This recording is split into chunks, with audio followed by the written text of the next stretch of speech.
তো বন্ধুরা, তোমরা দেখতে পাচ্ছ আমি একটা ম্যাট্রিক্সের প্রতিসম ম্যাট্রিক্স কীভাবে বার করেছি। এখানে প্রথম সারিটিতে পরপর লেখা আছে, বাম দিক থেকে ডান দিকে সংখ্যাগুলি গেছে -1, 2, -2। তারপরে নিচের সারিতে -2, 1, 2। তার নিচের সারিতে 2, 2, 1। পরপর তিনটি সারি আছে। এবার সারিগুলি স্তম্ভ হয়ে গিয়েছে এবং স্তম্ভগুলি সারি হয়ে গেছে, মানে যেগুলা তোমার সারি সেগুলা উল্টে গিয়ে কলাম হয়ে গেছে। দেখো, -1, তারপরে 2 ছিল, তারপর -2 ছিল, পাশাপাশি ছিল, সেগুলো উপর নিচে হয়ে গেছে। দেখো, ঠিক লক্ষ্য করে দেখো, -1টা উপরে চলে এসেছে, যেমন ছিল তেমন আছে। তার পাশে 2 ছিল, তার পাশে -2 ছিল। এবারে পাশাপাশিগুলা উপরে নিচে চলে আসছে।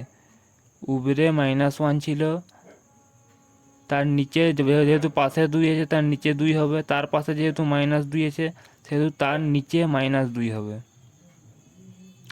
উপরে -1 কেন হয়েছে? সবচেয়ে প্রথমে -1 আছে, তারপরে পাশে তার 2 আছে, তার নিচে 2 চলে আসছে, তার পাশে -2 আছে, তার নিচে -2 চলে আসছে।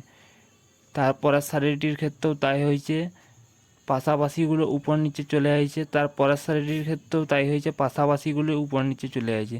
-2 তার পাশে 1, তার পাশে 2, তো উপরে -2, তার নিচে 1, তার নিচে 2।